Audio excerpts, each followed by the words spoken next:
For 15 years, I'm thinking of all the Texans who are here tonight with the first calf and what they're going to try to do to me after the event. Bill Cowher coached that team, and he brought him to the big dance, and he came home with the trophy. He won the damn Super Bowl for the Steelers. So, ladies and gentlemen, my friend, host of NFL Today, the big dog, Bill Cowher. You know, it's a pleasure, first of all, to be here and to be in New York. And if you stand next to Brian Williams, you know, now that I've made the transition into the media world, and the ability, like Brian, to sit back and to look at situations, to evaluate, to judge, to pass judgment, to do all those things, and having never experienced a lot of it, I have a newfound appreciation for the job that you guys do. So I will say this, that this is a great city, and you know, some people wonder like why I'm here tonight, and I'll just kind of share with you very quickly that back in July of 2009, I had the opportunity with Tom Coughlin from the Giants, Jeff Fisher from the Titans, John Harbaugh from the Baltimore Ravens, and then there was two ex-NFL coaches, John Gruden and myself. We had a chance to go to Iraq, and we were there for 5 days, 4 nights, over July 4th. Watched the vice president come over and go through a naturalization process of taking 300 of the people that were enrolled and make them U.S. citizens, and what it meant to them. And I was just over there for that short period of time, and Brian has been over there so many times, and me, and like him like myself, we didn't serve. But if you've been over there, you realize how moving of an experience it is.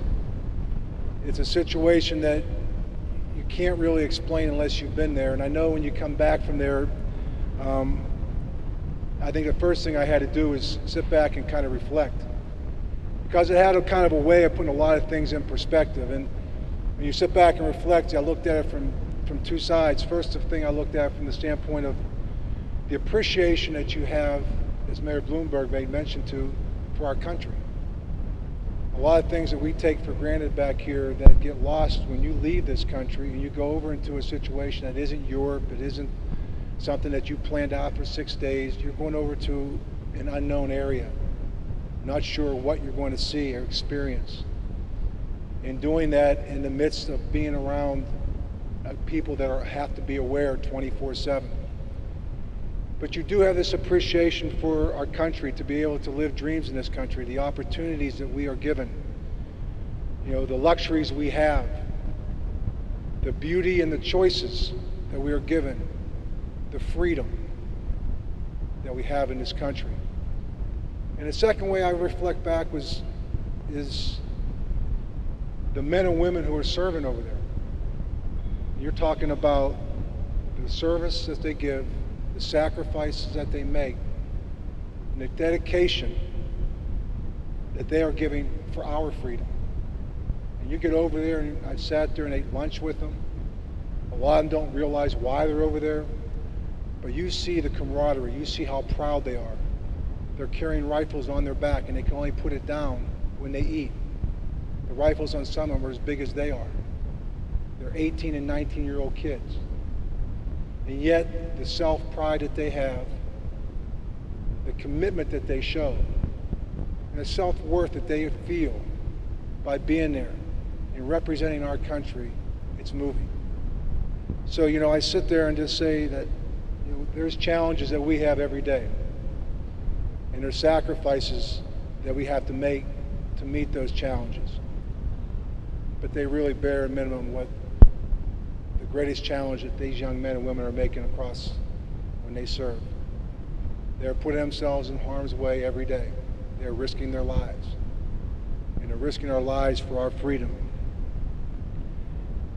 And all I can say is that when they come back, it's not easy. It isn't easy, and that was made aware to me as I got involved with IAVA and talking to Paul. And you think about the mindset that they have for the period of time as they're over there and deployed. As they come back here, it's a transition.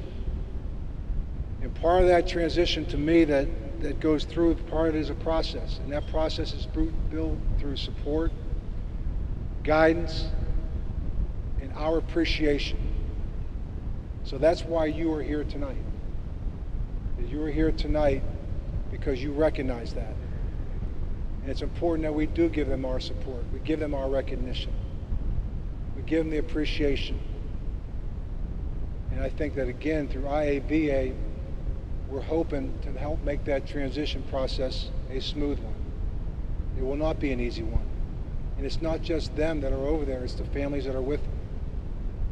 So again, I thank each and every one of you for being here tonight, for being a part of a very special organization in IAVA. And I think the biggest thing that's lacking right now is awareness. And I've said that to Paul, I said that to Brian. I think people will give. I think we got to make people aware of IAVA. This is the first sit-down dinner we've had. And I like to think that in 2 or 3 years, we're going to have to get a bigger hall and get more people involved. This is how organizations grow.